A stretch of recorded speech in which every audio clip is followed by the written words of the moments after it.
প্রতিবেশীকে বাবা সাজিয়ে তার সমস্ত নথি হাতিয়ে এসআইআর এর নাম তোলার অভিযোগ তৃণমূল কর্মী বিজয় মণ্ডলের নামে। এমনকি তার মণ্ডল উপাধি ছেড়ে নকল বাবার পদবি ব্যবহার করে আধার কার্ড, ভোটার কার্ড বানিয়ে নেয়। নির্বাচন কমিশনে অভিযোগ জানিয়েছেন সুখদেব হালদার নামে এক ব্যক্তি। ঘটনাটি বীরভূমের খয়রাসোল ব্লকের মুক্তিনগর গ্রামে। অভিযোগ, কয়েক বছর আগেও সুখদেব হালদার ওই মুক্তিনগর গ্রামে থাকতেন। সেখানে তিনি ভোটও দিয়েছিলেন। কিন্তু সুখদেব হালদার বর্তমানে পারুই থানার অবিনাশপুর অঞ্চলের ইমাদপুর গ্রামে পরিবার নিয়ে বসবাস করছেন। পাঁচরা অঞ্চলের ওই তৃণমূল নেতা সুখদেবের অজান্তে তার নথি হাতিয়ে সমস্ত নথি তৈরি করে নিয়েছে।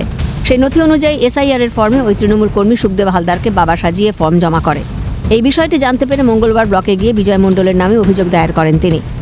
সুখদেব হালদার 7 নম্বর ফর্মও ফিল আপ করেছেন। তার দাবি, অবিলম্বে বিজয় মণ্ডলের জমা দেওয়া ফর্ম থেকে তার নাম বাদ দিয়ে তার বিরুদ্ধে আইনানুগ ব্যবস্থা নিক নির্বাচন কমিশন। কারণ হচ্ছে একটা লোক আমাকে বাবা সাজিয়ে ভোটার হয়েছে, ও তৃণমূল করে। তো এটা আমি জানতে পেরে এসে আমি আজকে খরাসলে যে ইয়েটা হচ্ছে হিয়ারিংটা, আমি সে ভিডিওর কাছে আমার ব্যাপারটা আমি জানাইতে চাই, যাতে আমার নামটা কেটে দিয়ে ওর সঠিক ব্যাপার নামটা দেয়। হ্যাঁ, অবশ্যই আমি আতঙ্কে আছি। জন্য আমি বলতে চাই কমিশনকে যে আমার নামটা যাতে কেটে দেয়, ওর বাবার কি নাম কি কতটুক সেটা যেন ও ঠিক করে নেয়।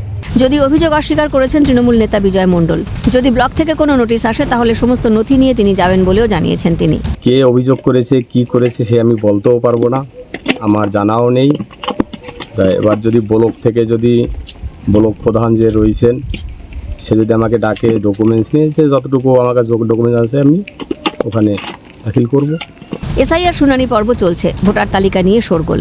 এখন এ বিষয়ে কমিশনের পদক্ষেপের দিকে তাকিয়ে সুখদেব হালদার। ভোলানাথ চক্রবর্তীর রিপোর্ট, ক্যালকাটা নিউজ।